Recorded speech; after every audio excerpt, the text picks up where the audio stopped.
Hey there, folks of YouTube. It's Socially Single, and today we are going to be unpacking the heavy luggage between Jovon and Annalyn. All right, so I'm going to be recovering the couples from what they have shown us over the umpteenth episodes of 90 Day Fiance before 90 days. And purpose of this is just to share with you my thoughts and let's just do a bit of a deeper dive into the red flags and maybe provide some opinions and social commentary not told elsewhere about the 90 couples before the tell all. So if you haven't watched the show, or if you have watched the show and you're interested about a breakdown, that's what it's going to be about. And today we're going to be talking about Jovon, who's 38 from Alabama, and Annalyn, who is also 38, however, but from the Philippines. First off, this is a toxic relationship, um but believe it or not, I think that it started off in a pretty good way, but and it got worse.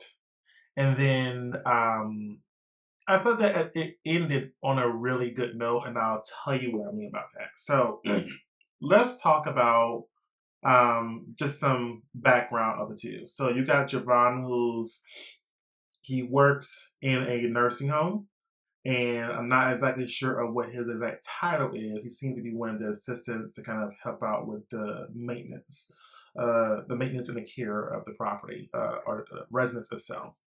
And he has a very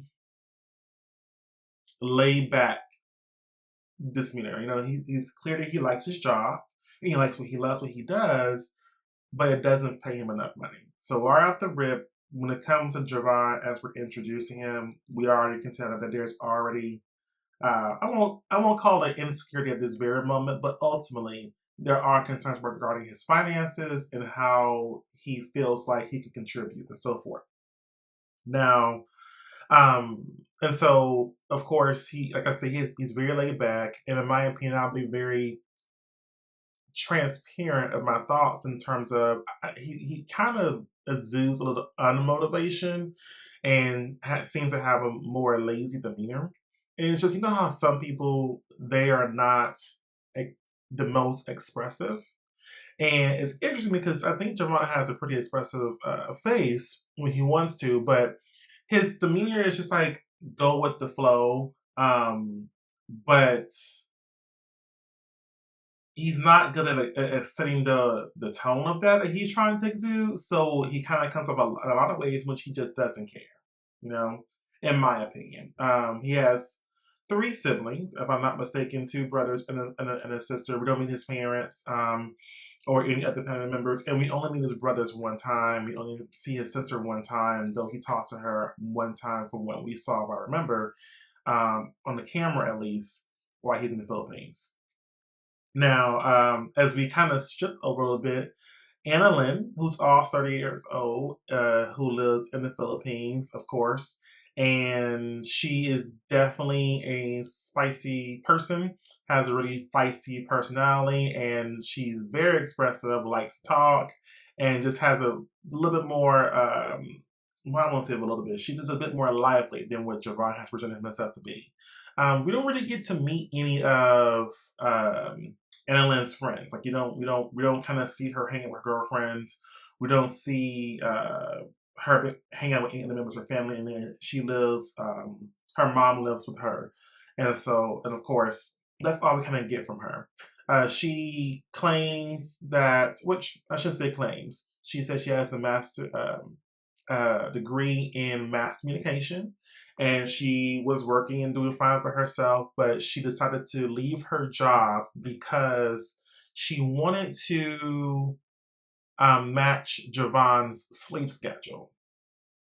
And so, because of that, she decides to leave her job and allow Jovon to support her, which is supposedly in line with Jovon because he feels that as a man, he should take care of his wife.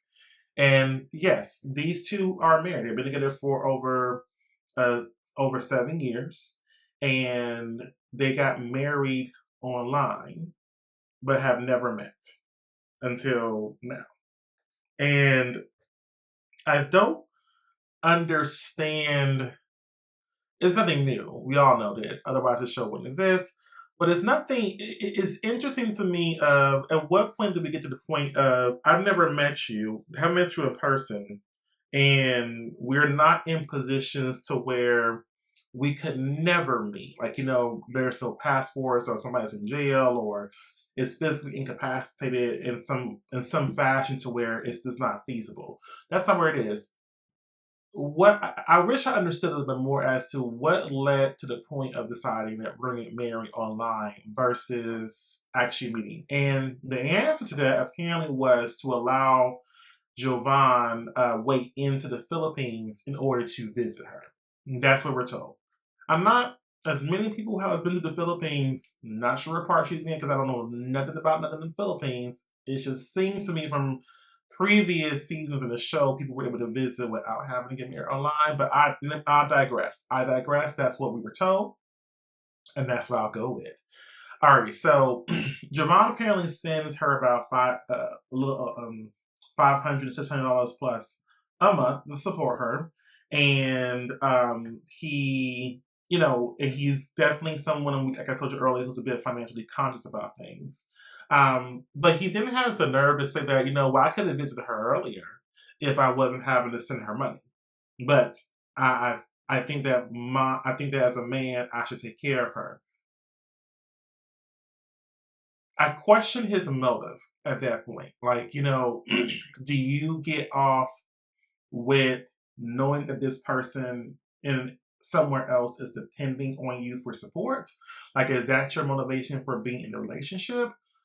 And if it's not, I really want to hear a better answer as for what's the real reason why you have not made your way to the Philippines, even after getting married. Because from my understanding, they've been married for about 2.5 to 3 years at this point. And so, of course, I don't have that answer at all. And, with him being Alabama, I'm not, I don't think that Jovon is making significant resources and has all the money to, be doing a lot. And that's just no shit at Alabama.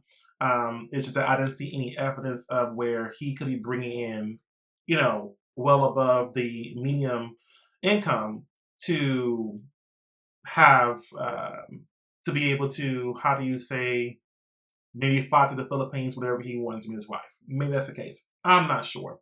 So we're also introduced to the fact of a dynamic that comes up in a relationship is Jovon watching all the red pill videos and following those influencers, and then Lynn tells us that he used to be this really sweet, caring, attentive person, but when he started watching these videos about what we now know as the red pill movement, which, if you don't know, is essentially these these men who are supposedly alpha, trying to influence other guys on how to be alpha, and it involves all the misogynistic tactics or demeaning of women, or trying to, you want to have this traditional role without being traditional in itself, and it can border on some incel shit too.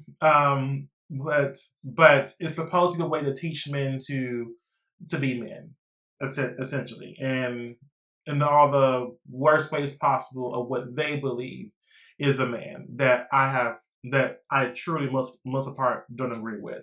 I don't get that from Jovon for the most part. I do think that he says certain things that were picked up from that level, but maybe his brothers are really into it.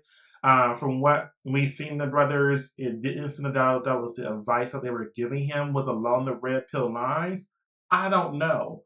But from the controversy in the public, controversial parts of the red pill movement from a lot of those videos, I just I'm not sure if Jovon if he did follow and watch it, I'm not sure how well he stayed true to it. Now, in saying that, there is a moment where I question what I just said about that. However, I'll get to it. So let's fast forward a little bit. So they meet at the airport. They really have a solid meeting. One of the reasons why I like watching my Fiance is really for two things. I like seeing the airport meetings when they first meet, and I like seeing how they respond when they leave each other at the end. And then, of course, uh, at least as relates to before the 90 days. And then I love it when the person being visited, the immigrant, goes over the culture of their area and their country. It's not like I about other countries.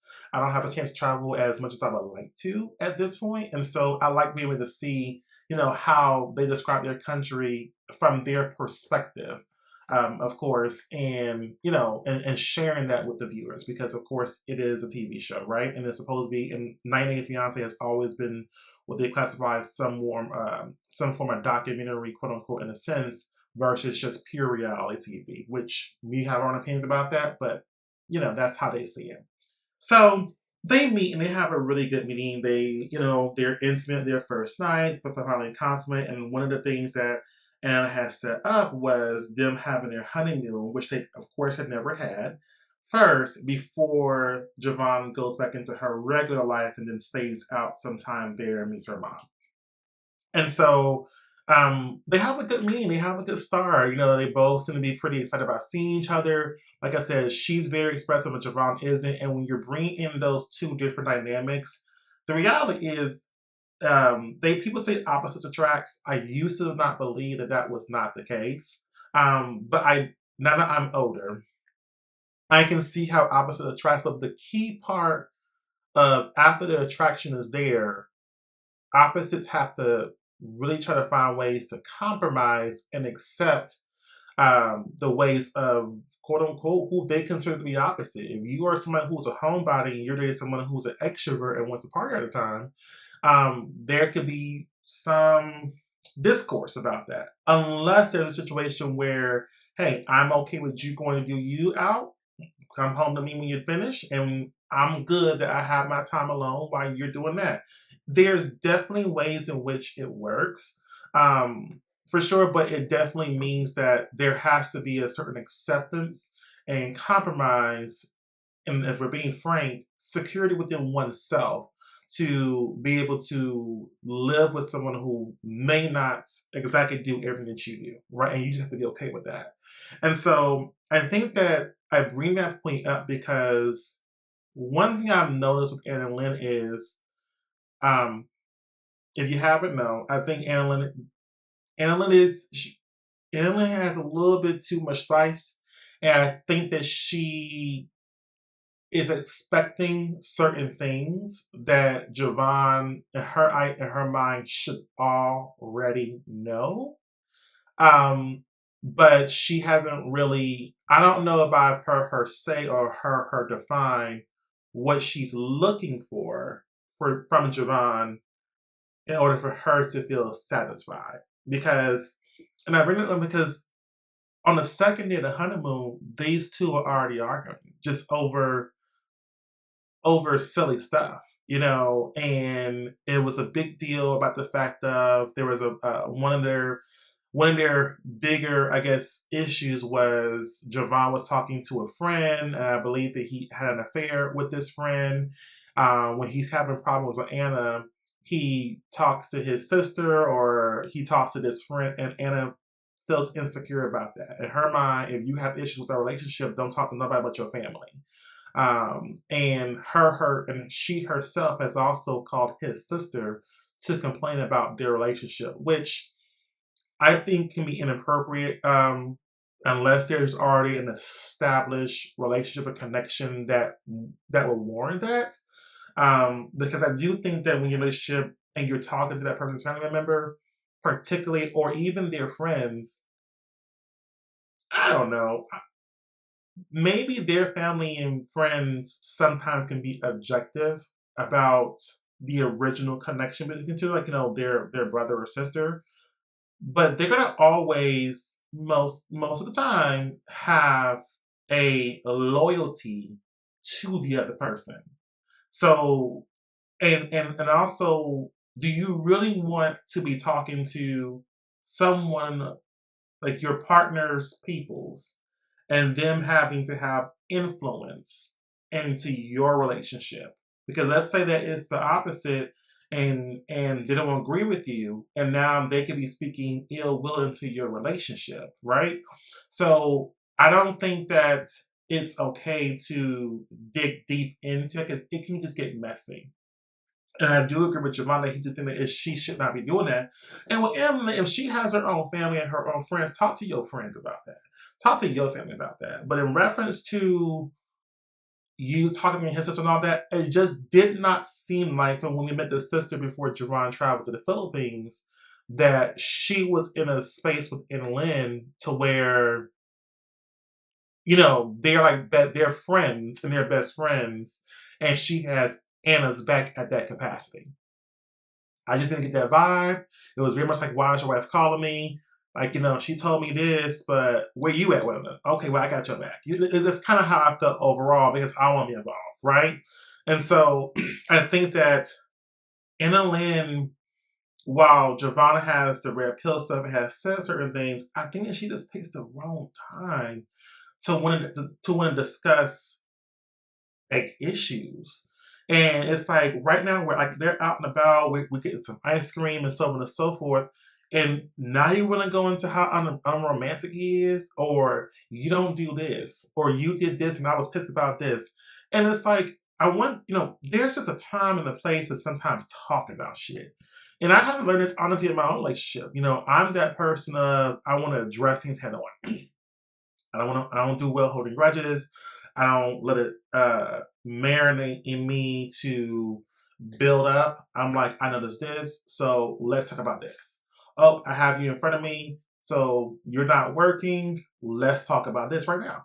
Let's nip in the bud. And I attracted somebody who just is not like that. And when you're doing that, there is a part where it can come off as you nagging. It can come off as you always have something negative to say, and it can really exasperate any their own insecurities or issues with you that they don't feel like they can come and share with you. A lot of times, people like that are, in my opinion, are not looking for conflict, and they are choosing to be, non-problematic as much as possible. But if you're someone who's taking up so much space in the relationship and always trying to fix these issues or having to come back to issues or you don't feel satisfied from the issues, then you're not really giving the other person space to maybe address the issues or to put in any initiative on their end to maybe address the issues that you might have already discussed. There has to be a balance to it. They were on that honeymoon. It really should have been all about them focusing on the honeymoon, nothing else. And really just meeting each other and getting to know each other and just being there for the experience. Because now you have it where at the end of the honeymoon, they went to bed arguing, and just and then even and it got to a peak where Javon's like, do you even want to marry me? Like, do you even want to be with me at this point? And because you just if I'm doing everything so wrong and I can't be this and I'm not doing this, why are you with me? And I do think that in all the issues that I think Jovon also has with himself, I do believe that was a fair response and a fair reaction to what Anna Lynn kept pushing, right? And so, what was the main issues? So, there's all the issues where Jovon tends to bring up what he does for Anna Lynn when she is complaining about him not doing something. So his victim is, if you said I'm romantic, or I didn't remember an anniversary, or I didn't do XYZ 954, then my defense is, well, I'm sending you this. This shows that I love you. I'm taking care of you so you don't have to work. This is me showing that I love you. I'm showing that I love you with my actions. And so since you're saying what I'm not doing, let me remind you of what I do, because that's just be satisfying that. That tells me the job weren't aligned in that decision making. While Jovon may say that he's like, oh, I want to take care of my wife, that's what a man's supposed to do. Well, suppose doesn't always equate to you wanting to do it. Is if you doing this, either doing this is something that you're doing because you think you're supposed to, then you will be at peace with that and use that as a defense mechanism when she brings to you an issue. And I do think that Jovon, it's just from what I see as a man, I do believe that while I think he, in my opinion, is a bit unmotivated from what he has shown us this season to want more. I don't know what Jovon wants in life. Um, I think that also there's insecurities that he can't move the way he thinks he should move as a man. And when we met Jovon, he said something about women want the three sixes, and they want a six pack. They want you to make six figures, and they want you to have at least 6 inches in your genitalia area. And he said he ain't got none of them. And the latter of which I'm not interested in finding out about Jovon down there. I just something tells me that men who might not um, uh, naturally meet a certain length requirement of others still tend to not have a problem finding women and making babies. I just have a firm belief in that area because not all men can do that, and the ones that exceed have some of the same issues, right? So that's somewhere where I don't want to get into the fact of what Jovon has does not have in that department. But speaking towards other things, everyone wants a six pack. That's not true. That is definitely not true. And does everyone must you making six figures? If you're purporting yourself to be the man of the house, so is going to do things, absolutely. And if we're being frank, if you have one of the three, especially with the low, I don't think. I'm gonna be frank. I don't think most women, from what I have seen in these shows, even from a few of my life, require enough from men, especially black men. Hate to say it. I think the bar is low. And so it's, because there are men who don't have all of what you said the three sixes were and still pulling them, still pulling them. So, and there's men that may have all of that and still whatever can't find them. Again, the red pill movement does exist, and there is a whole incel movement that does exist. So I'm just saying that's a bit.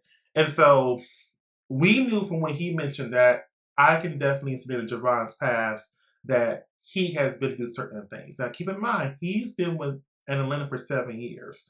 So I'm really going back to Jovon possibly from when he was just in his early 30s in terms of what happened during his 20s and what was some of those failures or traumas that he had in his life to where he kind of got to this point of it just is what it is. I can't do any better than this.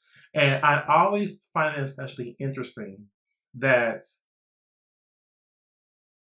I'm not going to reduce the love of two people from different countries, half for each other. We have definitely seen some great success stories on My Fiance, particularly in the earlier seasons. I will say, though, that we have seen many cases where I can't find an American woman or an American woman, quote unquote, that I keep coming across wants too much. So I'm going to go to a different country because they got less than Americans. And whatever I give them, they should be happy with. That is the attitude that I've seen quite a bit. And I do think that for a certain motivation, that might be why Jovon chose someone from the Philippines. I could be so wrong and be off base completely. That's just truly what I think of why he went this way. Now, as we and Jovon sometimes does has a rested bitch face, so sometimes I can get why Annalyn does what she does, but while she does, in my opinion, need to learn, I've heard the comments that Annalyn needs to know how to talk to a man. Um, that seems like it's a little bit too narrow for me. She needs to learn how to talk to the spouse in which she chooses to be with and who she says she loves. You have to learn how to adapt your communication, and when you're in a relationship, you got to learn to adapt how you get your point across while taking in the considerations of how your partner feels. It doesn't mean that what you're saying is not true. However, the delivery of that, inclusive of the timing at which you do it, is going to be key if you're effective at getting your point across. And Annalyn, I think at this point, from what she has showed us throughout the season, has not learned that. And I do think that Jovon is also not mature enough to say, hey, this is why we're butting heads. I'm feeling unappreciated. I don't mind doing this for you, but I don't know what you want. But my mind, I'm so focused on just doing this to where I can't think about this other stuff.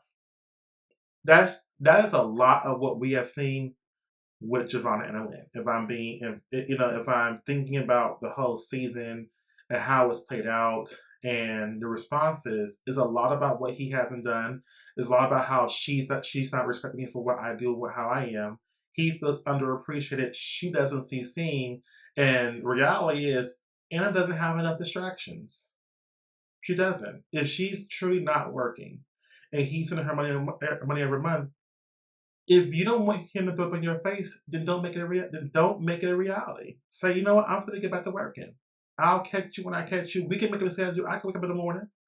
That's how Forrest and she have been doing things. There are ways. Now we'll get into them a little bit later on, but there are ways to make long distance work without it, which comes at a sacrifice. But if you have given up your lifestyle, and according to her mom, she had stopped being with her friends. She stopped hanging out with family. She was crying a lot, and she was just so consumed and obsessed with Jovon and so on and so forth. You were already treating this in an unhealthy manner individually, and then you're putting that onto him to fix. And that's not, two things can also be true at the same time. Jovon has an insecurity with finances and money, and maybe other things. Which again, as someone who has a lot of insecurities and who has had to fight to deal with my self-esteem issues and being more confident within myself, I, I think that none of I'm qualified to diagnose anybody. It's just certain traits and things, and demeanor of people of him that I've seen that made me kind of, maybe I am giving him a little bit of grace, but I'm holding him accountable for a different way. From what I understand, they are the least liked couple of this season. And it's interesting because I've heard a lot of people say how boring they are. And I will admit, they are not very lively. They're a bit more, the needle doesn't move a whole lot with them. But I would rather have more the regular schmegular authentic people than Elisa and Daniel, where I feel like that it is just overly produced just for the oohs and ahs and to get some sort of reaction from us. Like because there was a point where 90 Day Fiance used to have, in my opinion, very authentic couples, and someone just naturally a lot to deal with. Some said things that was just purely crazy work. But with them, you're not getting any of these extras, and I think that as we take in and we digest so much of this content, especially with the existence of like TikToks and shorts, and you have so many minutes to kind of get someone's attention. I actually, not gonna lie, yes, they were a little bit of a bore, but I felt like, and the tell-all can just having been wrong. I've been wrong so many times in my life, but I'm always open to correction. Um, I feel like that they were one of the more authentic couples on this season. I do feel like that because they're just regular people. Anna is not trying to be some fashionista and trying to, overdo it. As I was saying, I think that we saw who she really was. I think that we saw who Jovon really was, and production's like, we won't get much out of them, so we'll just show the story. And I think that we need couples like this to encourage other regular people to come on the show or to be open to those opportunities versus reality TV turning into this situation where people are getting on obviously looking for fame but being very intentional about that and then willing to manufacture and produce stories that aren't real just for a few dollars and for a few seconds of the light being on them. I don't want that. I don't want that. But listen, I'm already in the group of a number of minorities. I could be in this minority too. Where if that's what the larger people want, the majority wants, then hey, the 90 Day Fiance been on for a long time, and there's some formula that is working that keeps us watching. So I digress. Now I think it's important to note that with them being married and why I've seen a lot of toxicity in the relationship, it's not easy for them to get a divorce. In the Philippines, it's illegal to get a divorce. The only that you can do is get an annulment. There was some stuff online, there's some rumors of like, there is this fallacy called the sunk cost fallacy that I think has kept them together. And what the sunk cost fallacy is this idea of you've invested so much into the relationship. You invest so much energy, effort, money, time, to where at this point it just makes sense to stay and not go elsewhere, right? And we all know this could apply to whether it's a job, whether it's a relationship or a friendship, to where it's like, I don't put so much into this, I might as well see it through. And in their cases, I do think that Jovon felt like he done put so much into this and so much sacrifice where at the very least I can just meet her. And I think Annalyn is feeling the same way. I think that is more the case, but here's where things take a turn. In the last episode or two, we discover that when they got married, or sorry, they renewed their vows, and there's a situation where Anna doesn't. She wanted a new ring, and Jovon, of course, like I can't afford that, so it's a little bit embarrassing for her to go into the store, or to even lead her on into thinking we're buying a ring today. You don't. But to be fair, he did buy the ring. It was supposed to surprise her at the vow renewal of that. So I think he processed it overnight. This is not an impulsive man, I don't think at all, and we thought that they would have been wrapping up their storyline. But come to find out, the cameras left, and he spent an additional number of weeks. I don't know how long he was there, and that allowed him to travel and to go on little trips. So Jovon has some more money saved up apparently because he took off additional time off of work. He extended his ticket and trip, and when you saw them in the last couple of episodes, in my opinion, I saw an elevated an elevation in their spirits. Jovon seemed to be much more relaxed. Anna seemed to be a little bit to seem a bit more soft.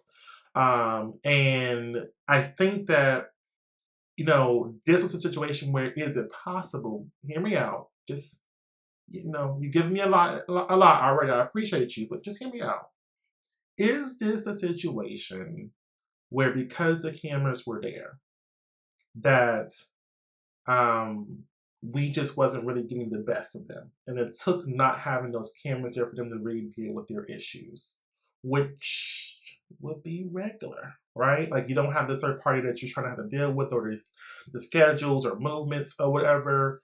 And of course, I felt that we saw more, like I felt that they had really addressed some of their stuff. Not saying everything is resolved, not saying shit could not have happened after that.